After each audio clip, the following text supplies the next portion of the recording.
Welcome back to Language Friendly Classroom Tips. We're on session 4 and we're going on to part 3 now, and we've been exploring the metacognitive steps required in order to reach a deep text understanding level, so that we can analytically think about the text, to problem solve, to study, as well as to do research. In parts 1 and 2, we looked at the steps involved in the process. We said that when you get a text, the student must first of all identify the main idea of the text. We said step 2 is to read over the text, and whilst doing so, use context clues in order to figure out the meanings of unknown words. Step 3 is to highlight the keywords in each paragraph in a different color.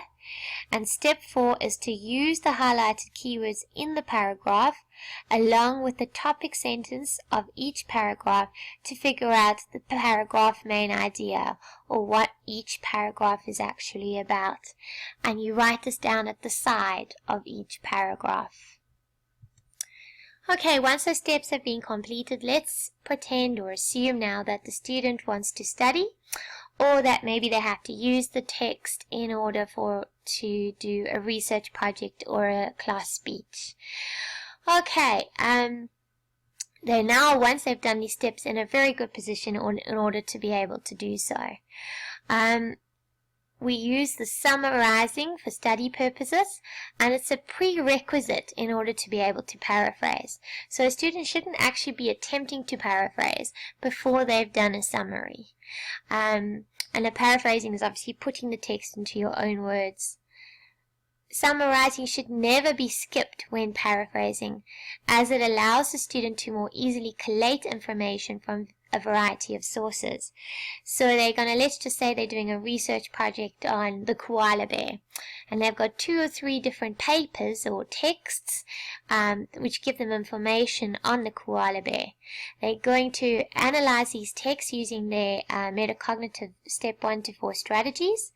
They're going to take their paragraph main ideas from these various texts and compile them onto a single summarized mind map. And then they're going to use the summarized mind map to then develop their own paraphrased compilation or summary of all the various texts. Okay, so types of summaries. As a therapist, my favorite summary is a mind map using colors. And this is because it enables the student to easily view all the associated ideas or details of the main idea, and it shows them how they are linked together or linked to one another. And because it's in color, it's a great summary for triggering visual memory, which aids in recall, particularly in test type situations.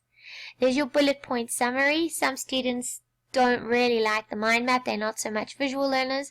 They might be more auditory learners, so a bullet point summary works quite well in this case.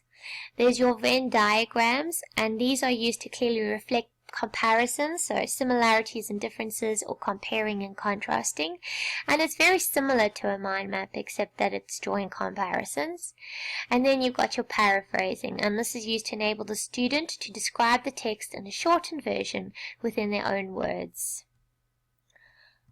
Okay, so let's look at the mind map summary. Here I've got an example taken from part 3 when we analyzed the text using those steps 1 to 4. So from that, you can see that in paragraph A, the first paragraph was about running out of energy, which we highlighted in the pink, purple kind of color. Paragraph B was about using solar energy instead of other forms of energy, which was in orange.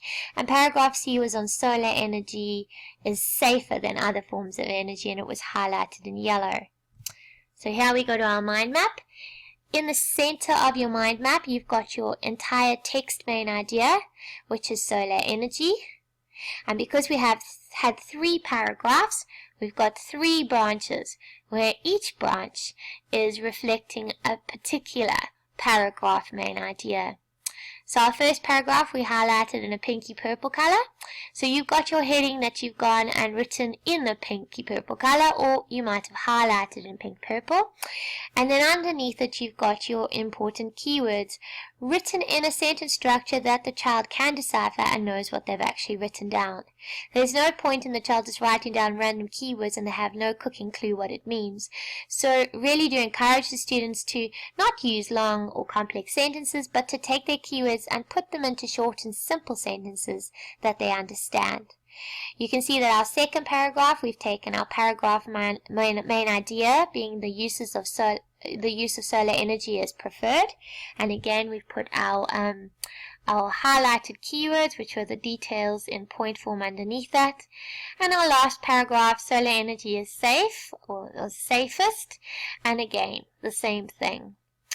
And now the students can actually see all the various ideas that are associated with solar energy. And the fact that we've used colors and we've drawn those colors from our summary means that the student can still go back to their initial text and find where they found the initial information. Okay, your bullet point summary will be exactly the same.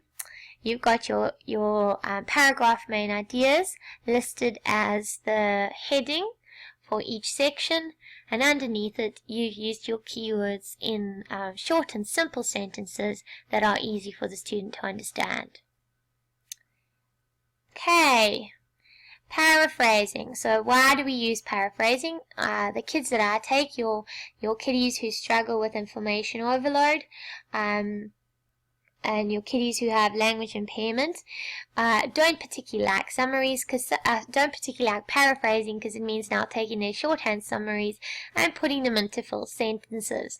So you might need to help them with this, as this could be difficult for them. But you can highlight to them the fact that these full sentences can still, although they need to be grammatically correct, they can still be short and simple as long as they are grammatically correct.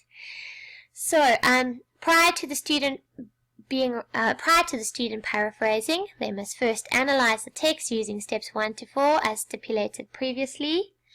They're going to take these and you take all of the paragraph main ideas from the various texts and compile them within a single mind map or bullet point summary.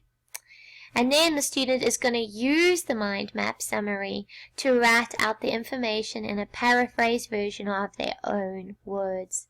The student must never skip out the step of doing the mind map or the bullet point summary, because this enables them to collate all of the information from the various texts that they might be using into a single summary, and it's much easier than to paraphrase.